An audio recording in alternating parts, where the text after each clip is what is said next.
On a quiet morning in a forgotten scrapyard, veteran Jack Miller thought he was simply buying a broken relic to call home, a rusted helicopter sold for $50. But when his loyal German shepherd, Ranger, began clawing at a hidden panel in the cockpit, everything shifted. Inside lay not just metal and dust, but a secret buried for decades, blueprints, and a device worth $5 million, powerful enough to change lives or destroy them. What followed was a journey of trust, sacrifice, and a bond between a soldier and his dog that no one could have predicted. Before we begin, tell me where you're watching from. Drop your country in the comments so we can see how far this story travels. The wind cut through the streets of Cheyenne, Wyoming, with a sharpness that reminded everyone summer had long since retreated. The sky was a pale gray, filled with clouds heavy as stone, and the chill carried with it the faint smell of rust and diesel from the rail yard nearby. Winter in this high plains city was never forgiving. It pressed against the bones of the poor and the old, and no one felt it more keenly than Jack Miller. Jack was 62 years old, a veteran of 2 foreign wars, a man whose posture still carried the memory of discipline, though his shoulders had begun to sag with time. His face was carved with the harsh lines of years spent under desert suns and mountain snows, the skin weathered and marked by creases that looked more like scars than wrinkles. His hair, once jet black, had faded into gray strands that fell in uneven waves over his forehead. A salt and pepper beard framed his jaw, thick but unkempt, giving him a rugged appearance that seemed to push people away before they dared approach. His eyes were a stormy blue, deep and piercing, but softened by the weight of grief that lingered within them. Grief had remade him. Once Jack had been known for his quick humor and the way he could find camaraderie in even the darkest foxholes, but that was before his wife, Mary, lost her battle with lung cancer. She had been the anchor of his civilian life, the gentle voice that reminded him he was more than a soldier, more than the ghosts he carried from combat. When she died 3 years ago, something in Jack collapsed. Since then, his laugh had become rare, his words measured, his steps slower. He lived on a modest veteran's pension, barely enough to cover rent, food, and the gas to drive his old truck into town for odd jobs at the auto shop. His constant companion was Ranger, a German shepherd now 9 years old. Ranger had the proud bearing of a dog once trained for service, though his working years were behind him. His coat was thick and sable-colored, black fading to tan across his chest and legs, with a streak of white under his chin like a badge of age. His ears stood alert, as if forever waiting for a command. But his eyes, deep brown and intelligent, carried both loyalty and sadness, as though he too understood the emptiness of the house without Mary's voice. Ranger had been Mary's choice, adopted when he was just a pup. To Jack, Ranger was not merely a pet. He was the last living link to his wife. That morning the cold seemed sharper, the wind louder, and Jack knew his apartment lease would soon expire. He needed something different, something that would allow him and Ranger to survive the winter without depending on charity. That was how he found himself at the county scrapyard auction, where the forgotten remnants of machines and vehicles went to die. The event was held in an open lot at the edge of the yard, where heaps of rusted metal loomed like skeletons of an industrial age. The auctioneer was a man named Carl Benson, a barrel-chested fellow in his 50s with thinning blonde hair slicked back and a nose red from years of whiskey and wind. He wore a brown leather coat that looked older than some of the trucks being sold. His voice, rough and commanding, carried across the lot through a battered microphone. Carl was known around town as a straight shooter, gruff, practical, and with little patience for sentimentality. He called numbers as if they were bullets from a revolver, fast and without hesitation. Jack stood at the edge of the crowd, his gloved hands shoved deep in the pockets of his faded army surplus coat. The bidders around him were mostly salvage men, hard-eyed individuals with grease-stained caps and work boots, looking for scrap they could resell for profit. Beside him, Ranger sat obediently, his breath forming pale clouds in the frigid air, his ears twitching at every sharp sound of the gavel. The auction rolled through old trucks, trailers, and broken-down farm equipment before Carl gestured toward a hulking shadow in the corner of the yard. It was a Bell UH-1 Huey helicopter, once painted in camouflage, but now stripped of glory. Its body was scarred with rust, the rotor blades gone, the glass of the cockpit shattered into jagged teeth. Vines had even begun to creep over parts of the fuselage, as if nature herself had decided to reclaim it. "Lot 74, Carl barked into the microphone. "Decommissioned military chopper. She ain't flying anywhere, folks, but she's got steel in her bones. Starting bid, $50. Most of the crowd laughed or shook their heads. To them, the helicopter was worthless, a carcass too large to move, too broken to scrap easily. But to Jack, it was something else. He saw not a dead machine, but a shell strong enough to become a shelter. With its metal body and wide interior, the Huey could be stripped, cleaned, and turned into a strange but sturdy home. His heart thumped as he thought of it. No more rent bleeding his pension dry. No more cold nights in an apartment where Mary's absence echoed from every wall. Here was a chance, absurd as it sounded, for a new beginning. He squeezed the auction card in his hand, lifted it with trembling fingers, and said in a gravelly voice, "50. The crowd chuckled again.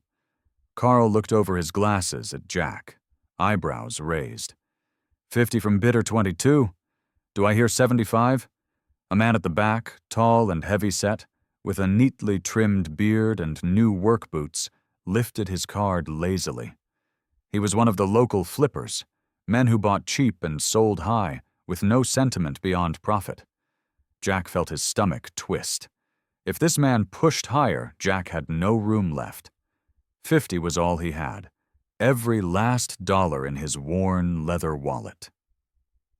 Carl scanned the crowd. 75 from bidder 31. Do I hear 100? Silence. The wind whistled between the rusting frames. Jack's heart pounded in his chest. His hand clenched at Ranger's fur, grounding him in the moment. He could feel the dog's steady breath, the quiet reassurance in those dark eyes.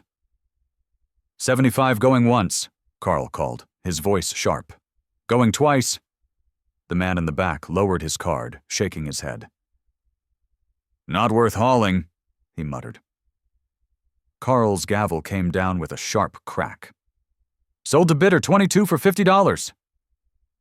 For a moment, Jack stood frozen, hardly believing it.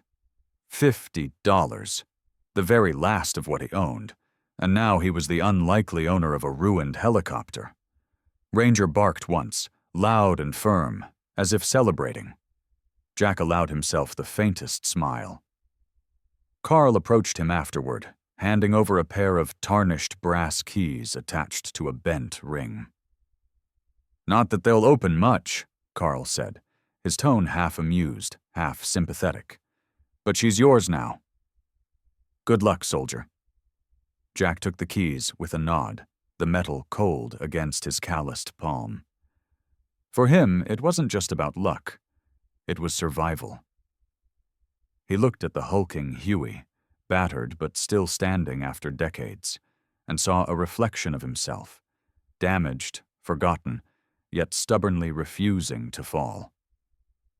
Ranger pressed against his leg, tail swishing, eyes gleaming with curiosity. The dog didn't know what the future held, but he trusted Jack completely. That was enough. As Jack climbed into his old Ford pickup with Ranger beside him and the keys in his pocket, the wind cut colder than ever, but his chest felt warmer. He didn't know what secrets lay within the helicopter's corroded shell. All he knew was that he had bought a home. For himself.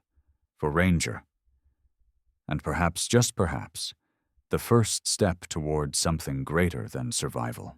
The scrapyard stretched into the forest's edge, like a graveyard of machines, where twisted frames and rusted carcasses of engines rested beneath a canopy of pine trees that swayed in the cold wind.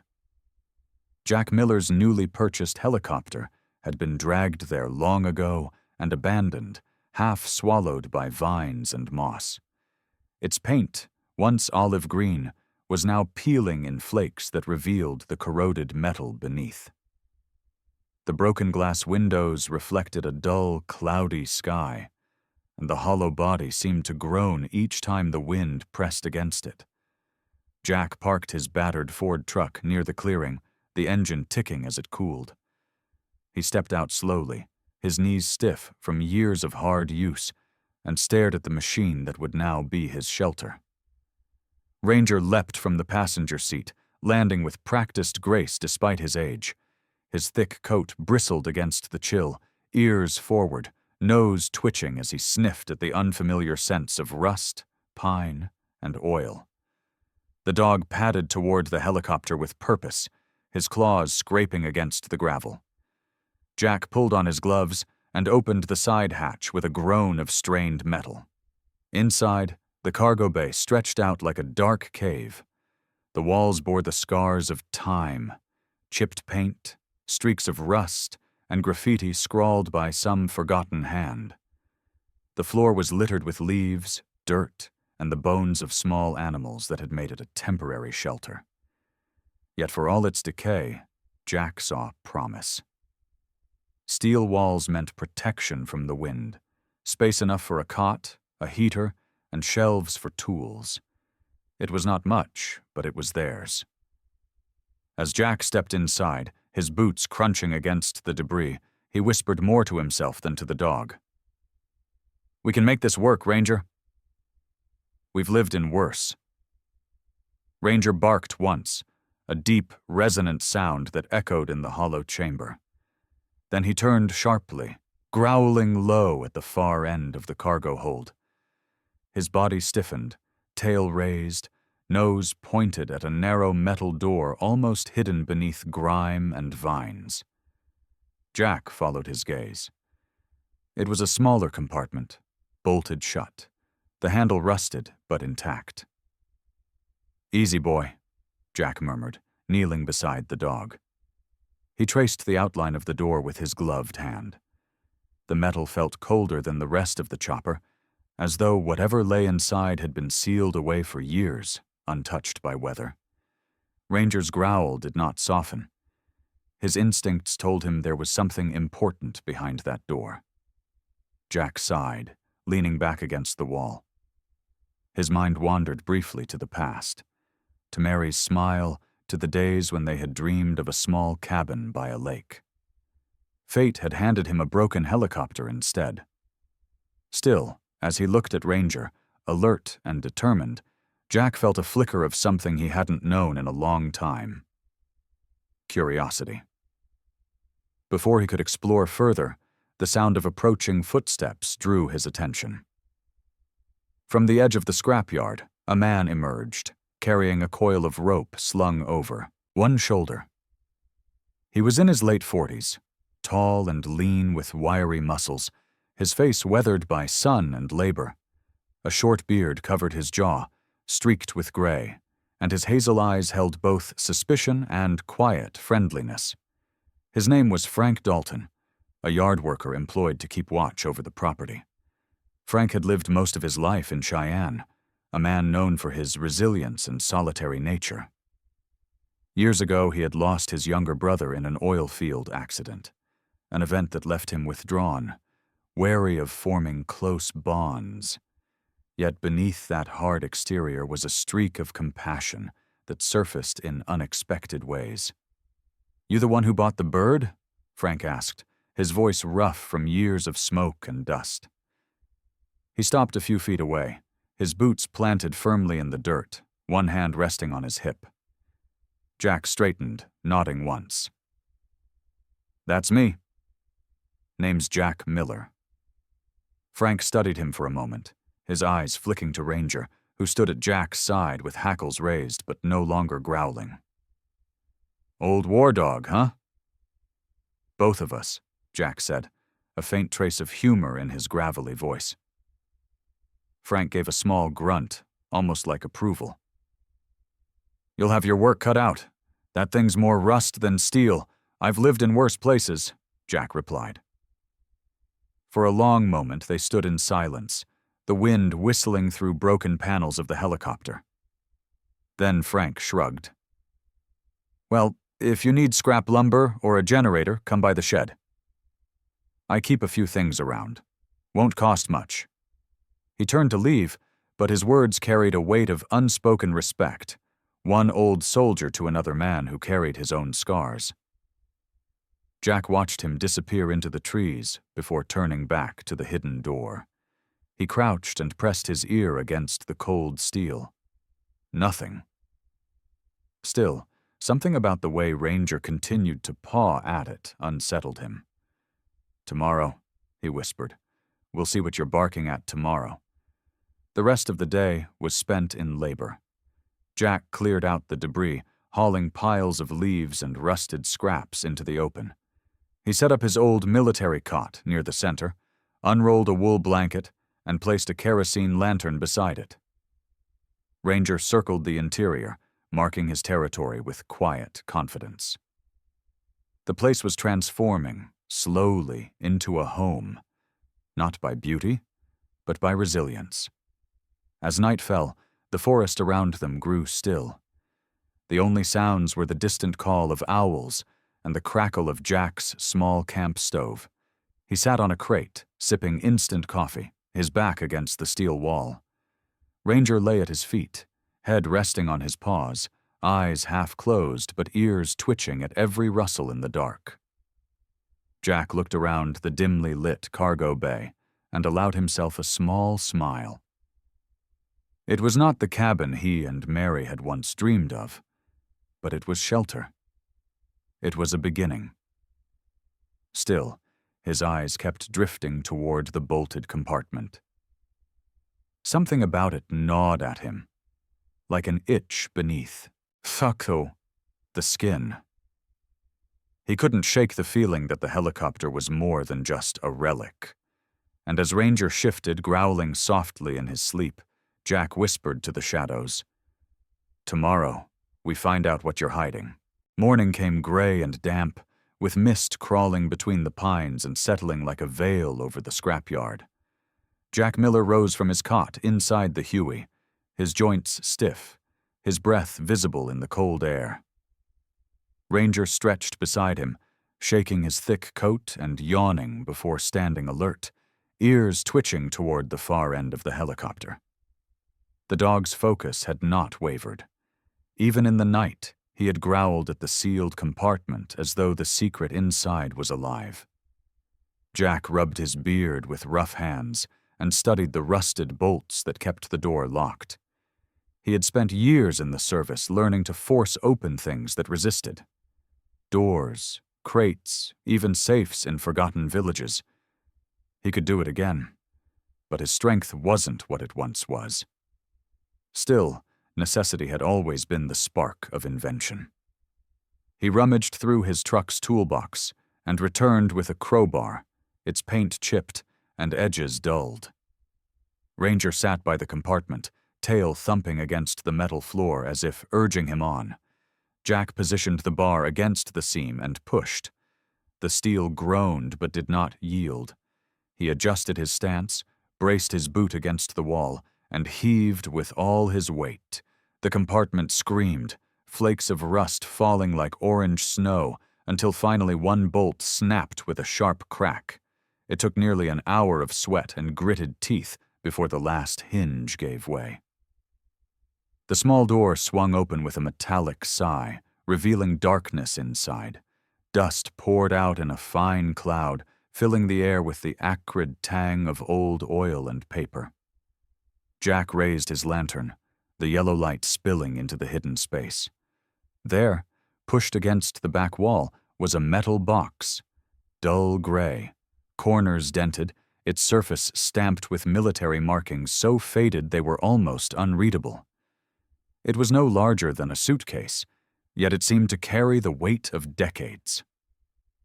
Jack pulled it out carefully, muscles straining, and set it in the open bay. Ranger sniffed at it, nose twitching furiously, then gave a sharp bark. Jack hesitated. A lifetime of soldier's instinct told him to be cautious. Boxes hidden in old machines rarely held anything good. He half expected explosives, or at least something dangerous. But curiosity, and the memory of Mary's voice encouraging him to keep going, pushed him forward. He pried at the latch with the crowbar until the lock broke. The lid creaked open. Inside lay not gold or weapons, but stacks of carefully wrapped documents. The top layer consisted of technical blueprints, yellowed by time, yet drawn with precise, practiced lines. Beneath them, photographs in black and white, images of a man standing beside complex machines, his expression stern, eyes shadowed by wire-framed glasses. At the very bottom rested a small journal, its leather cover cracked, the pages stuffed with scribbled notes. Jack lifted one of the blueprints and squinted at the faded ink. Circles, coils, and annotations danced across the page. His training as a mechanic allowed him to recognize some patterns: wiring, energy flow, components. Yet this was no ordinary engine. The title written across the margin read, Harmonic Energy Conversion Unit, Revision 3, 1972. His breath caught. He had heard rumors of projects like this during his service. Programs the military had abandoned, technologies hidden away. Clean energy that could have changed the world, but had been buried for reasons beyond common men's reach. If these documents were real, they were worth more than all the rusted steel in the yard combined. Ranger barked again, startling him, and Jack realized he was no longer alone. A figure stood outside the helicopter, silhouetted by the pale light of morning. A woman's voice called, calm but firm. "You're making quite a racket in there." Jack turned, lantern light falling on the newcomer. She stepped into view. A woman in her late 30s, tall and slender with long auburn hair pulled into a braid over one shoulder. Her skin was pale from the Wyoming winters, but her cheeks flushed with the bite of cold air. She wore jeans tucked into scuffed boots and a heavy green parka lined with fur at the collar. Her eyes were sharp hazel, steady and watchful, carrying the kind of confidence that came from dealing with people who underestimated her. "My name's Clara Benson," she said, stepping closer. "Carl's my uncle. He told me someone bought the old Huey. Didn't expect to see a man and his dog moving in." Jack sized her up quickly. She carried herself with purpose, no trace of hesitation in her movements. Clara worked as a field surveyor, measuring land boundaries and old properties around the county. Years in a man's profession had made her tough, skeptical, yet not unkind. She was known in town for being fiercely independent after her husband had left 5 years ago, unable to handle the long hours and rough work she embraced. Jack cleared his throat. "Name's Jack Miller. Ranger, here's my partner. We're just fixing the place up." Clara's gaze flicked to the open box at his feet, then back to his eyes. Her brow furrowed slightly, but she said nothing. Instead, she crouched and extended a hand toward Ranger. The dog sniffed her glove, then wagged his tail cautiously. Jack took note. Ranger was a good judge of character. "You'll freeze out here if you don't patch the walls," Clara remarked, standing again. "This chopper won't keep out a Wyoming winter without work. If you need help, there's a salvage shop on Main Street. Ask for Miguel. He owes me a favor." Jack nodded, tucking the journal back into the box, careful to keep its contents hidden. He didn't know this woman well enough to share what he had found, not yet. Still, he appreciated her directness.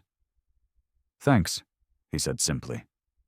Clara gave a small smile, a flash of warmth in her otherwise guarded face. "Just don't collapse the whole yard with that crowbar of yours. I'll check in." Later with that, she turned and walked toward the pines, her boots crunching against frost-hardened soil. When she was gone, Jack sat heavily on a crate, staring at the open box.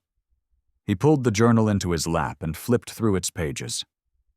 The handwriting was neat but rushed in places, filled with sketches, formulas, and personal notes. One entry caught his eye. "They don't understand.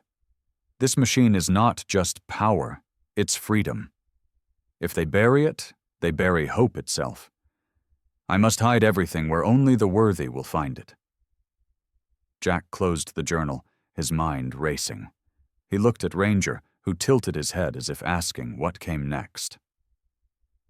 "Looks like we've found something bigger than a home, boy," Jack murmured. The cold air seeped through the broken windows, but Jack hardly noticed. The box before him was heavy not just with steel, but with possibility. Possibility worth millions, and secrets long buried. The mist lingered well into the late morning, clinging to the treetops as Jack Miller sat cross-legged on the cold floor of the helicopter. The lantern at his side flickered faintly, its light casting long shadows over the steel walls. In his hands lay the cracked leather journal he had discovered in the iron box. Ranger, ever watchful, rested nearby with his head on his paws, but his eyes locked on Jack, as if sensing that whatever was written on those pages would change their lives. Jack opened the journal to the first intact entry. The handwriting was neat, elegant in its formation, but betrayed urgency in places where the ink bled from a trembling hand. The name Robert Hayes appeared on the title page, followed by a date. March 1971. Jack traced the letters with his finger, whispering the name aloud as though calling a ghost into the room. Robert Hayes was a government engineer. That much was clear from the early entries. He described working at a remote facility, designing prototypes of energy systems that could theoretically draw power from naturally occurring vibrations in the environment. Hayes believed this harmonic energy could produce clean electricity indefinitely, without fuel or waste. Jack, though no scientist, understood enough to realize the implications. The discovery could have made Hayes a hero. Instead, his words grew darker with each page. "They tell me the funding is gone. They say the military sees no use for this kind of technology, though I know the truth. They fear it cannot be controlled, that it would make the wrong people too powerful. They want silence. They want obedience." Jack leaned back, rubbing his temples. He had seen this before. Projects shut down, innovations buried not because they failed, but because they threatened profit or power. He flipped to a later entry, the handwriting sharper, more frantic. "They came again today. Contracts and veiled threats. I cannot run forever. If I hide the work, maybe someday it will be found by someone who understands. I will not let it vanish into the dark." Jack's stomach tightened. Hayes had hidden his work inside this very helicopter, a relic that had sat rusting for decades. And now Jack, of all people, had found it. He stared at Ranger, who lifted his head and whined softly, as if urging him onward. The pages also contained sketches of Hayes himself, rough self-portraits scribbled in the margins. A thin man with angular features, wire-rim glasses perched on a long nose, his hair cropped short in the style of the 70s. His eyes, even in quick sketches, seemed haunted. Jack imagined Hayes as a man who had carried genius in one hand and fear in the other, a man who had chosen secrecy over surrender. Jack was pulled from his thoughts by the crunch of footsteps outside. Ranger was on his paws instantly, ears pricked, tail stiff. Jack set the journal aside and reached for the crowbar he had left near the cot. A figure appeared in the doorway, a man in his early 30s with a lanky frame, a wool cap pulled low over unkempt brown hair, and a patchy beard covering a narrow jaw. His jacket was worn at the elbows, and his boots were caked with dried mud. His name was Ethan Ward, a local handyman known in Cheyenne for taking odd jobs others avoided. Ethan had grown up poor, raised by a single mother who worked nights at a diner, and he carried the chip of hardship on his shoulder. Life had made him resourceful, but also distrustful. He often acted as though the world was conspiring to cheat him. "Didn't mean to spook you," Ethan said, raising his hand slightly. His voice was raspy, the product of too many cigarettes and too little sleep. "Carl told me some old vet bought the Huey. I figured I'd come by, see if you needed a hand patching it up. I'm good with metal." Jack eyed him carefully. The man's smile was crooked, not insincere, but edged with weariness. Ranger growled low, then stopped when Jack placed a hand on his neck. "I'm fine," Jack said evenly. "Just getting settled." Ethan shrugged and leaned against the frame, peering into the dim interior. His eyes landed on the iron box beside Jack, and for a heartbeat his expression sharpened, though he quickly covered it with casual disinterest. "Lot of junk in there. You never know what folks leave behind." Jack closed the journal and slid it into the box, snapping the lid shut. He didn't like the way Ethan had looked at it. "I'll manage. Appreciate the offer." Ethan hesitated, then nodded. "Suit yourself. If you change your mind, you know where to find me." With that, he turned and walked back into the fog, his footsteps fading into silence. Jack exhaled slowly. Something in his gut told him Ethan wasn't just being neighborly. He glanced at Ranger, who was still staring at the door, muscles taut. "Yeah," Jack muttered. "I don't trust him either." The rest of the day, Jack spent reading more of Hayes's journal, careful to keep the door shut against curious eyes. He learned of experiments conducted in secrecy, of nights when Hayes feared for his life, and of a final decision, to hide everything inside the helicopter before vanishing. One passage froze Jack in place. "If the system is ever completed, it will be worth fortunes, but I did not build it for riches. I built it for freedom, for farmers tired of fuel prices, for families who should never choose between heat and food, for soldiers who shouldn't fight over oil. If this work survives, perhaps one day it will be worth $5 million, perhaps more. But its true worth cannot be measured in money." Jack closed the journal with trembling hands. He had come here with nothing but a pension and a loyal dog. Now he was sitting on secrets powerful enough to rewrite history, or destroy him if the wrong people found out. As night fell, Jack placed the iron box under his cot, draped a blanket over it, and sat in silence with Ranger at his feet. The helicopter creaked in the wind, and the forest beyond the yard whispered secrets of its own. Jack whispered to the shadows, his voice barely audible. "Robert Hayes. What the hell did you leave for us?" The next morning dawned cold and bright, sunlight breaking through the mist that had clung to the forest for days. Jack Miller stood outside the helicopter with Ranger at his side, watching steam rise from his mug of black coffee. The crisp air stung his lungs, but the sharpness helped clear his mind. The journal of Robert Hayes still lay hidden under his cot, its words gnawing at him like a persistent echo. $5 million, maybe more. Freedom, not money. The sentences haunted him.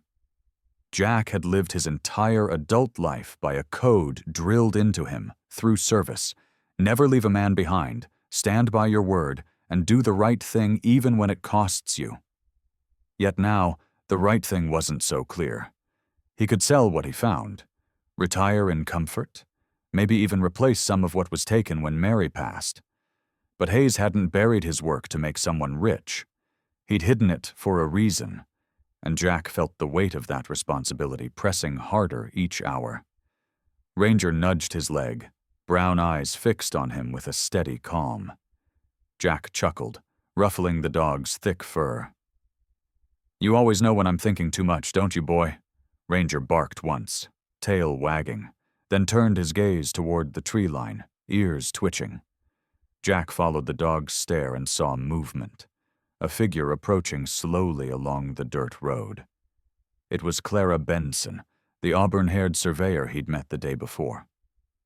Today she wore a dark blue flannel shirt beneath a heavy jacket, jeans tucked into mud-stained boots, and her braid swung against her back as she walked with long, confident strides.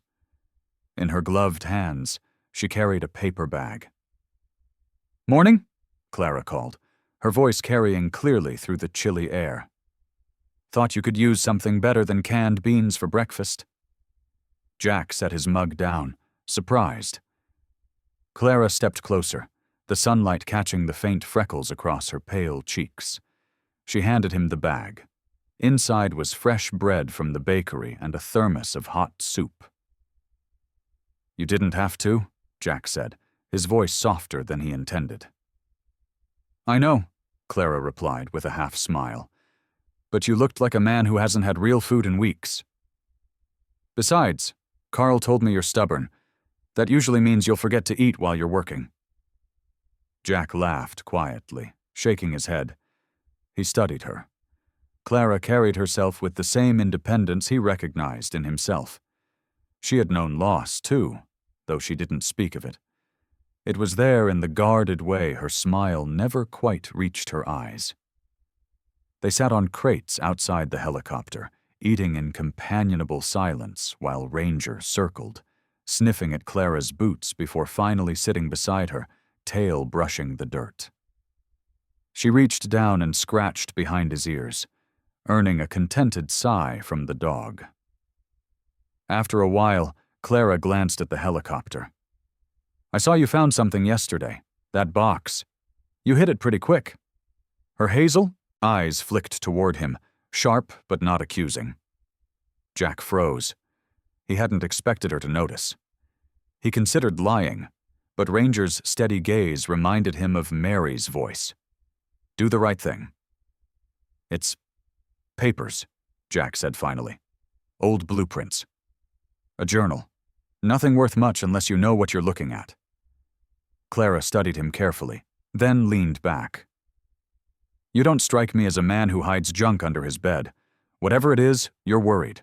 You're not sure whether to hold it close or share it." Jack didn't answer, but his silence was answer enough. Clara sighed, pulling her braid over her shoulder. "Whatever decision you make, just remember. Some secrets get heavier the longer you carry them alone." Her words cut deeper than she likely intended. Jack finished his soup quietly, thinking of Hayes, of his fallen brothers, of Mary's smile in the hospital bed when she told him not to give up. Later that day, as Clara left to continue her survey work, another visitor came. Jack was inside the helicopter sorting through his limited supplies when the sound of a pickup truck crunching gravel reached him. Ranger growled low, fur bristling, and Jack stepped to the door.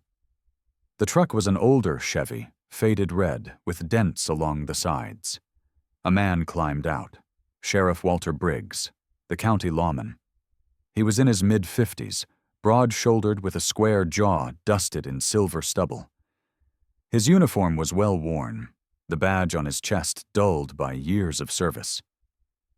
Walter's dark eyes carried both authority and exhaustion, the look of a man who had spent decades watching good people make bad choices. "Morning, Jack," the sheriff called, adjusting his hat. "Heard you bought yourself some flying junk." Jack smirked faintly. "Cheaper than rent." Walter chuckled, then grew serious. He stepped closer, boots crunching. "Listen, there's been talk. Folks say Ethan Ward's been snooping around out here. Man's got a history of sticking his nose where it doesn't belong. You be careful. He's the kind who smells opportunity in other people's business." Jack nodded slowly. The warning confirmed what he already suspected. Appreciate the heads up. Walter studied him for a long moment, his voice lowering. And Jack, if you find anything out here you don't understand, you come to me first. Not everyone in this county's trustworthy. You know that Jack held his gaze but said nothing. The sheriff tipped his hat, climbed back into his truck, and drove off, leaving dust hanging in the cold air. That evening, Jack sat with Ranger in the dim interior of the helicopter, lantern casting golden pools of light over the steel walls. The journal lay open in his lap. Clara's words echoed in his head. Some secrets get heavier the longer you carry them alone. Walter's warning about Ethan only deepened the dilemma. He stroked Ranger's fur absent-mindedly. The dog leaned into him, eyes steady and loyal, Jack whispered, voice rough with emotion. What do we do, boy? Keep it to ourselves, live easy for once, or risk everything to give the world what Hayes wanted. Ranger lifted his head, ears perked, and fixed him with an unblinking stare. It was the same look the dog had given him in Iraq when they'd been pinned down by enemy fire, waiting for orders. It was the look of trust. Jack's chest tightened. He remembered his oath, remembered his brothers who hadn't come home, remembered Mary's last words. Live in a way that matters. The answer wasn't clear yet, but Jack knew the question would not leave him. He could not escape it. For now, all he could do was breathe, hold the journal tighter, and promise himself one thing. He would not run from the choice, whatever it turned out to be.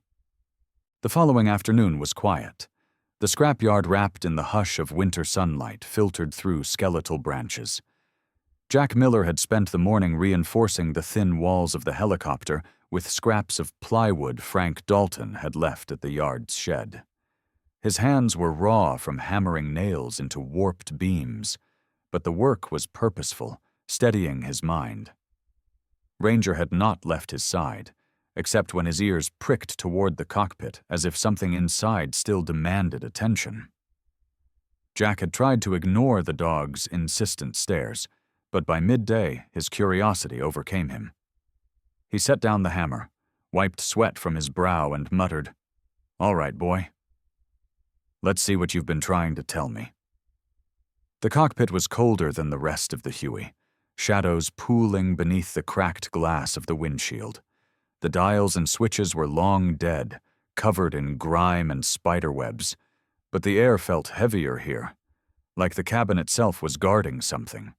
Ranger padded ahead, claws clicking against the metal floor, before stopping at a spot directly behind the pilot's chair. His tail stiffened, ears forward. He gave a sharp bark, pawing at the floor. Jack crouched, lantern in hand, and ran his palm across the steel plating. At first it looked seamless, but his trained eye caught the faintest outline, an almost invisible rectangular border. "Well, I'll be damned," he whispered. He grabbed his crowbar again and wedged it into the narrow gap. The metal resisted, then shifted with a groan that echoed through the hollow chopper. Dust billowed as the panel slid aside, revealing a dark cavity beneath. Inside lay a box-like structure, not rusted but sleek, wrapped in protective tarpaulin. Jack reached down, straining to pull it free. The object was surprisingly heavy, yet compact, about the size of a large generator. Its surface was smooth, with metallic plates etched with markings unlike anything Jack recognized. Ranger sniffed it cautiously, ears flicking, before sitting back with a low whine, as though even he sensed its significance. Jack brushed dirt from its surface and found a brass plate bolted to one side. Stamped into it were the words, "Prototype Harmonic Energy Conversion Unit." His pulse quickened. This wasn't just theory scribbled in Robert Hayes's journal. This was the machine itself. Jack sat back on his heels, staring at it in silence. The thought hit him with full force. This device could power an entire house indefinitely, without fuel.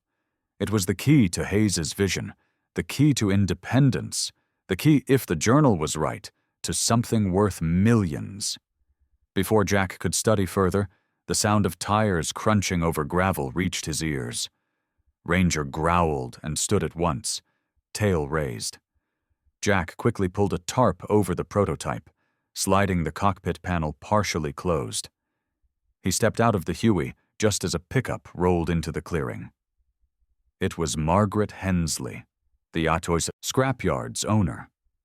She was a woman in her late 60s, tall and broad-shouldered, with silver hair cut short in a practical bob.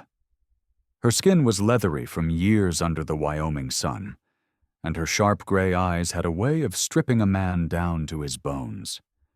Margaret wore a heavy canvas coat and leather gloves, her boots polished despite the mud. "Afternoon, Jack," she said, voice clear and commanding. "Carl tells me you've made yourself right at home in my helicopter." Jack straightened, wiping his hands on his jeans. "Just trying to make something livable out of scrap." Margaret studied him with a mixture of curiosity and calculation. She had built her fortune from steel and salvage, rising from nothing after her husband died in a mining accident decades earlier.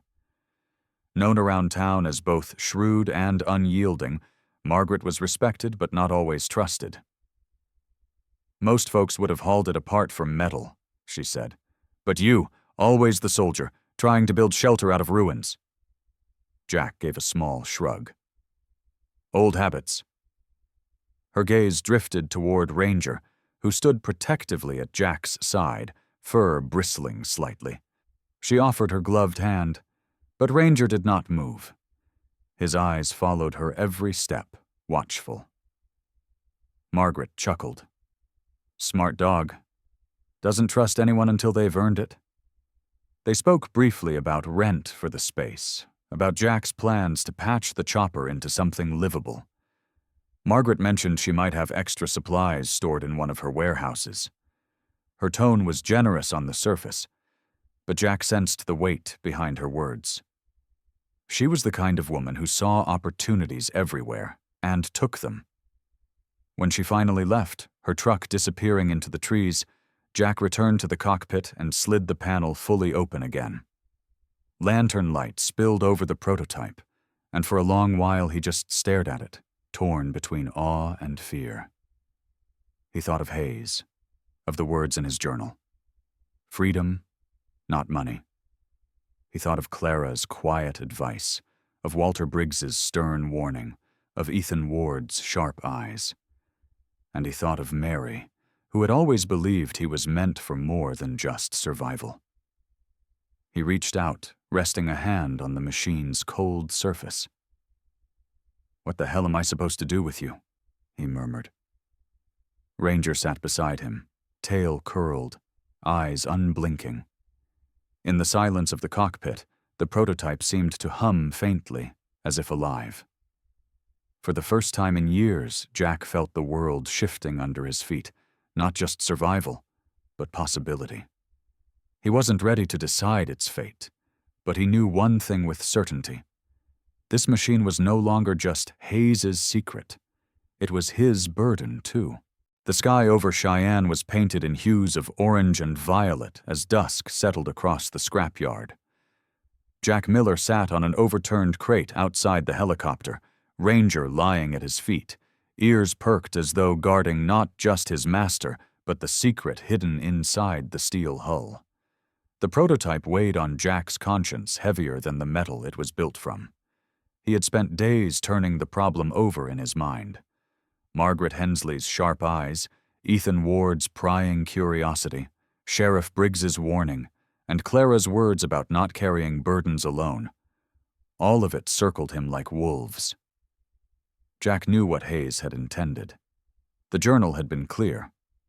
This technology was meant to liberate, not enrich. But how could one old soldier, broken down by years and loss, carry a responsibility so large? Ranger nudged his boot, eyes steady, reminding Jack of the one thing he still possessed: loyalty. That night, Jack made his decision. The following morning he drove into town, the rattling Ford pickup groaning under his weight and Ranger's quiet presence. He stopped outside a warehouse at the edge of Cheyenne's industrial district. Faded letters on the sign above read, Wyoming Fabrication Co-op. But inside was the heart of something new. A collective of young engineers, mechanics, and dreamers who worked together on projects too small for corporations and too large for ordinary garages. The group was led by Marcus Reed, a 35-year-old mechanical engineer with a tall, broad-shouldered build. His dark skin was framed by close-cropped hair and a neatly trimmed beard, and his eyes carried both sharp intelligence and a kind of restless determination. Marcus had grown up in Denver, the son of a steelworker who had been laid off when factories closed. Watching his father struggle had instilled in Marcus a passion for building things that mattered to ordinary people. He was respected by his peers not just for his skill, but for his calm under pressure and his insistence that technology should serve people, not the other way around. When Jack entered, Marcus looked up from a table strewn with circuit boards. He smiled politely, though there was curiosity in his expression.